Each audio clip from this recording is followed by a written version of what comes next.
Good morning 10th class. तो आज हम अपने चैप्टर को आगे बढ़ाते हैं, द एज ऑफ इंडस्ट्रियलाइजेशन, औद्योगिकरण का युग। लास्ट क्लास में हमने पढ़ा था कि इंडस्ट्रियलाइजेशन का इफ़ेक्ट हमारे इंडिया पे क्या पड़ा, और आपने देखा कि इम्पैक्ट बुरा ही पड़ा। इनफैक्ट हमारे इंडियन वीवर्स को तो बहुत ही ज़्यादा प्रॉब्लम होने लगी, क्योंकि ब्रिटिशर्स उन पे बहुत ज़्यादा कंट्रोल कर रहे थे। कईयों ने तो अपनी फैक्ट्रीज वर्कशॉप्स भी शट डाउन कर दिए। अब आगे इस टॉपिक को हम आगे बढ़ाएंगे और क्या क्या प्रॉब्लम हुई इंडियंस को। Manchester comes to India, Bharat में मैनचेस्टर का आना। By the beginning of 19th century, we can see the decline of textile exports from India. तो 19th सेंचुरी के बिगिनिंग में आप देख सकते हो, आपने इस चैप्टर के स्टार्टिंग में पढ़ा था कि इंडिया बहुत अच्छा एक्सपोर्ट करता था, बहुत ज़्यादा उसकी डिमांड थी, खासकर उसके कॉटन क्लॉथ की। बट 19th सेंचुरी तक आते आते इंडिया का जो एक्सपोर्ट था, टेक्सटाइल एक्सपोर्ट, वो बहुत ज़्यादा कम हुआ। When cotton industries developed in India, they pressurized the government to import duties on cotton textiles from India. अच्छा, इसका कारण क्या था? टेक्सटाइल एक्सपोर्ट्स, इंडिया का जो माल था, जो कपड़ों का माल था, उसका एक्सपोर्ट कम क्यों हुआ? देखो, इंग्लैंड में, खासकर मैनचेस्टर में कॉटन इंडस्ट्रीज बहुत ज़्यादा डेवलप हो रहे थे उस टाइम पे। तो इंग्लैंड की गवर्नमेंट ने प्रेशराइज किया ब्रिटिश ईस्ट इंडिया कंपनी, जो इंडिया पर रूल कर रही थी, उनको प्रेशराइज किया कि जो इंडिया से माल आ रहा है उस पर ज़्यादा इम्पोर्ट ड्यूटीज़ लगाओ। इम्पोर्ट ड्यूटीज़ टैक्स होता है, जो भी बाहर का सामान किसी दूसरे देश में आता है तो उसको टैक्स देना पड़ता है। उससे क्या होता है? उससे हुआ ये कि इंडिया का जो माल था, इंडिया का जो टेक्सटाइल आइटम्स थे, गुड्स थे, ब्रिटेन में जाके वो बहुत ज़्यादा महंगे हो गए। वो करेंगे भी ऐसे क्योंकि इंग्लैंड में जो वो लोग प्रोड्यूस कर रहे थे, इनिशियली जो कपड़े प्रोड्यूस कर रहे थे, वो उतनी अच्छी क्वालिटी का नहीं था, जबकि इंडिया का गुड्स, इंडिया के जो कपड़े थे वो बहुत अच्छे थे। तो उनको कुछ ना कुछ तरीका अपनाना था जिससे कि जो है इंग्लैंड के कपड़ों के सामने इंडिया के कॉटन टेक्सटाइल के गुड्स कॉम्पीट ना करें। कैसे? उनकी कीमतों को बढ़ा के ये कर सकते हो। इसलिए उन्होंने इम्पोर्ट ड्यूटीज़ लगाने का फैसला किया। Also, industrialists persuaded the East India Company to sell British goods in India. इसके अलावा जो इंडस्ट्रियलिस्ट थे ब्रिटेन के, उन्होंने परसुएड किया, यानी कि उन्होंने प्रेशराइज किया ईस्ट इंडिया कंपनी को कि आप हमारी चीज़ों को इंडिया में बेचो, हमारे मशीन के गुड्स को आप इंडिया में बेचिए, कपड़ों को। By the end of 18th century, India did not buy any cotton piece goods from Britain, but by 1870s, it was reached to 50%. अब देखिएगा, अगर 18th सेंचुरी के स्टार्टिंग की बात करें या एंड की बात करें, तो इंडिया कोई भी चीज़ ब्रिटेन से, खासकर कॉटन के गुड्स जो है, ब्रिटेन से खरीदता ही नहीं था। इंडिया खरीदने की ज़रूरत भी नहीं थी, क्योंकि इंडिया का खुद के कॉटन के कपड़े बहुत अच्छी क्वालिटी के थे। बट 1870s तक आते आते अब इंडिया में बहुत ज़्यादा ब्रिटेन के, खासकर मैनचेस्टर के गुड्स जो हैं इंडिया में आने लगे। इंडिया एक्सपोर्ट करने लगा कपड़े, और यहाँ इंडिया के मार्केट्स में ब्रिटिश के गुड्स भरने लगे। अराउंड 50% पहुँच गया था, जो 0% था वो 50% पहुँच गया। Cotton viewers in India thus faced two problems at the same time. तो कॉटन जो बुनकर थे, हमारे भारतीय बुनकर थे, उनको एक साथ दो प्रॉब्लम्स का सामना करना पड़ा। पहला, देयर एक्सपोर्ट मार्केट कोलैप्स्ड, यानी कि उनका निर्यात बाजार जो है वो ख़त्म हो गया, क्योंकि अब उस पर इम्पोर्ट ड्यूटी ज़्यादा लगने लगी। तो इम्पोर्ट ड्यूटी ज़्यादा लगने लगी तो उन्हें प्रॉब्लम हो गई, तो इसलिए उनको चीज़ें महंगी पड़ जाती थी बाहर देश में बेचने में, तो इसलिए एक्सपोर्ट कम हो गया। दूसरा, local market shrank due to imports from Manchester. दूसरा प्रॉब्लम क्या हुआ? अब चलो, बाहर तो एक्सपोर्ट कम हो गया, अब इंडिया सोच सकती है कि अपनी चीज़ों को इंडिया के मार्केट्स में कम से कम बेच ले, लेकिन इंडिया के मार्केट्स में भी प्रॉब्लम क्या हो गई कि इंडिया के मार्केट्स में अब मैनचेस्टर के गुड्स जो हैं वो बहुत ज़्यादा भर गए थे, और वो ज़्यादा चीप होता था। Machine made goods from Manchester was so cheap that Indian weavers could not compete with them. Machine के जो गुड्स होते थे जो मैनचेस्टर से आते थे वो ज़्यादा बहुत सस्ता होता था इंडियन, जिस वजह से, और इंडिया का कपड़ा थोड़ा महंगा होता था, इस वजह से इंडिया का मार्केट के दरवाजे भी हमारे इंडियन वीवर्स के लिए बंद हो गए थे.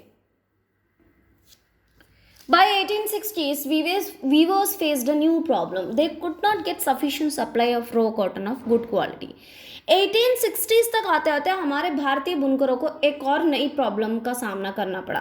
वो क्या था कि वो थोड़ा बहुत जो काम कर रहे थे उसके लिए उन्हें कॉटन चाहिए था, कॉटन, रॉ कॉटन चाहिए था, वो उन्हें अच्छी क्वालिटी का मिल ही नहीं पा रहा था. क्यों?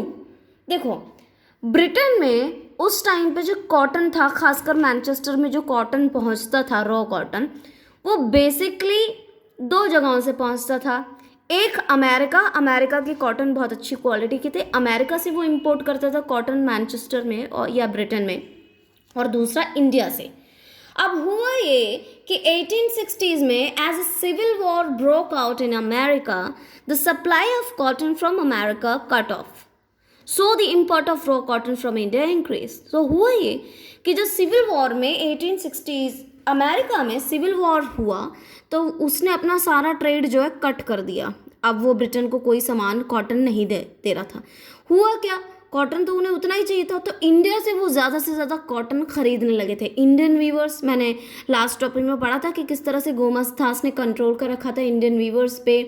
तो इंडिया से रो कॉटन वो ज़्यादा से ज़्यादा जो है ब्रिटेन पहुंचने लगा. इतना ज़्यादा पहुंचने लगा कि हमारे इंडियन जो वीवर्स थे, जो हमारे इंडियन के इंडस्ट्रियलिस्ट थे जो कॉटन से कपड़े बनाते थे, उनके लिए कॉटन बचा ही नहीं अच्छी क्वालिटी का. By the end of 19th century, British factories were set up and the Indian market was flooded by machine-made goods. Okay? तो 19th century के एंड तक आते आते अब जो है ब्रिटिश फैक्ट्रीज भी अब इंडिया में लगने लगे थे और इंडियन मार्केट में और ज़्यादा मशीन मेड गुड्स आने लगे थे. तो कहने का मतलब ये है कि इनिशियल स्टेज में, इंडस्ट्रियलाइजेशन के इनिशियल स्टेज में ब्रिटेन जो है इंडिया से कॉटन लेता था, वहाँ की फैक्ट्री, मैनचेस्टर की फैक्ट्रीज में कपड़े बनाता था और फिर वापस वो इंडिया लेकर आता था और उसे बेचता था मार्केट्स में. ये आने जाने का, ट्रांसपोर्ट का खर्चा बचाने के लिए उन्होंने सोचा क्यों ना हम इंडिया में ही फैक्ट्री सेटअप कर लें, और इंडिया में फैक्ट्री सेटअप करके वहीं पे हम लोग कपड़े बनवा लेते हैं और वही कपड़े हम वहीं पे बेच देते हैं. तो इससे उनको और ज़्यादा फ़ायदा होने लगा. और जैसे जैसे ये बड़ा, हमारे इंडिया की जो इंडस्ट्रीज़ थी, हैंडीक्राफ्ट इंडस्ट्रीज थी, कपड़ों की इंडस्ट्रीज थी, वो पूरा का पूरा बर्बाद होने लगा. ओके, फैक्ट्रीज कम अप, फैक्ट्रियों का आना. The first cotton mill in Bombay came up in 1854. सबसे पहला कॉटन मिल बॉम्बे में आया था 1854. ये सब ब्रिटिशर्स का था. In 1855 first jute mill came up in Bengal. Then in 1862 सबसे पहला जो कॉटन जूट मिल आया था बंगाल में 1855 में, दूसरा 1862 में. In 1874 first cotton mill of Ahmedabad setup. Ahmedabad में सबसे पहला कॉटन मिल आया था 1874 में. अब नेक्स्ट पढ़ते हैं द अर्ली एंटरप्रेन्योर्स, प्रारंभिक उद्यमी. एंटरप्रेन्योर्स मतलब जो बड़े बड़े बिजनेसमैन थे. जो क्या इस बीच में हमारे इंडिया के बिजनेसमैन का क्या था, कौन थे और उनके क्या हालात थे, वो हम पढ़ेंगे. Britishers in India had exported opium to China and took tea from China to England. देखो, उस टाइम पे ब्रिटिशर्स का जो ट्रेडिंग रिलेशंस था वो हमारे पड़ोसी चाइना के साथ भी था. और चाइना का सबसे फेमस प्रोडक्ट आपको पता है, चाइना की चाय यानी टी बहुत ज़्यादा वर्ल्ड में फेमस है. तो वो क्या करते थे, चाइना को ओपियम बेचती थी, ओ गांजा जिसे आप नॉर्मल भाषा में कहते हो, ओपियम चाइना को बेचते थे. बदले में चाइना इंग्लैंड से क्या खरीदता था, टी खरीदता था. और ये जो इंग्लैंड और चाइना के बीच में जो ट्रेड था वो इंडिया के थ्रू होता था. ठीक है, तो many Indians earn from this trade off Britain and China. For example Dwarkanath Tagore. तो ये जो ब्रिटेन और चाइना के बीच का ट्रेड होता था उसमें कई सारे इंडियंस इन्वॉल्व थे और कई सारे बड़े बड़े जो बिजनेसमैन थे उन्होंने इस ट्रेड को का मौका लेके उन्होंने बहुत सारे पैसे भी कमाए, जैसे कि एक बहुत बड़े businessman Dwarkanath Tagore. Some other industrialist were Dinshaw Petit, Jamsetji Tata and GD Birla. और उस टाइम पे कुछ और जो बिजनेसमैन थे जिनको इनिशियली उनको कैपिटल मिला कहाँ से था, इंडिया और ब्रिटेन और चाइना के ट्रेड में इन्वॉल्व होकर उन्होंने काफ़ी पैसा कमाया, जिसमें जिनशो पेटेट, जमशेदजी टाटा। टाटा तो आपको पता ही है अभी की टाटा कंपनी कितनी फेमस है, जीडी बिरला, बिरला का ग्रुप भी है, वो तब से चल रहा है। ओके, इसके अलावा Seth Hukumchand setup first Indian jute mill in Calcutta in 1970। किसी इंडियन ने सबसे पहला जूट मिल बनाया था कलकत्ता में 1970 में। सम इंडियन मर्चेंट्स, सेठ हुकुमचंद थे वो, some Indian merchants from Madras had trade links with Burma and Middle East. इसके अलावा कुछ इंडियन मर्चेंट्स भी थे मद्रास से जिनका ट्रेड लिंक बर्मा और मिडिल ईस्ट के साथ था। As the colonial control tightened, the space within which Indian merchants worked became limited. तो जैसे जैसे कॉलोनी ब्रिटिशर्स हमारे इंडिया पे कंट्रोल अपना और टाइट करने लगे, तो ये जो हमारे भारतीय उद्यमी थे, जो भारतीय व्यापारी थे, जो हमने ऊपर पढ़े, उनका जो स्पेस था उनके ऊपर भी वो ज़्यादा कंट्रोल करने लगे, उनकी फ्रीडम भी छीनने लगी ट्रेड करने का। उस टाइम पे हमारे इंडिया के जो मैक्सिमम व्यापार पे 3 बड़ी यूरोपियन कंपनी, इनफैक्ट ये ब्रिटिश कंपनी है, उनका कंट्रोल होता था। वो कौन से थे मैनेजिंग एजेंसीज, कौन से थे? Bird Heilgers and company, Andrew Yule और जार्डिन स्किनर। ये 3 बड़ी कंपनी से जो इंडिया के ट्रेड पे बहुत ज़्यादा उनका कंट्रोल था, और उन्होंने तीनों ने मिलकर जॉइंट स्टॉक कंपनी यानी संयुक्त उद्यम कंपनियां भी बनाई थी। जॉइंट स्टॉक कंपनीज क्या होते हैं? जब 2-3 बड़ी कंपनीज मिलके बड़ी कंपनीज बनाती हैं, साथ में काम करती हैं, उसको जॉइंट स्टॉक कंपनीज कहते हैं। तो इन जॉइंट स्टॉक कंपनीज में ये इंडियन ट्रेडर्स को ज़्यादा इनका कोई मौका नहीं देते थे, उन इंडियंस को इससे दूर रखते थे। ओके,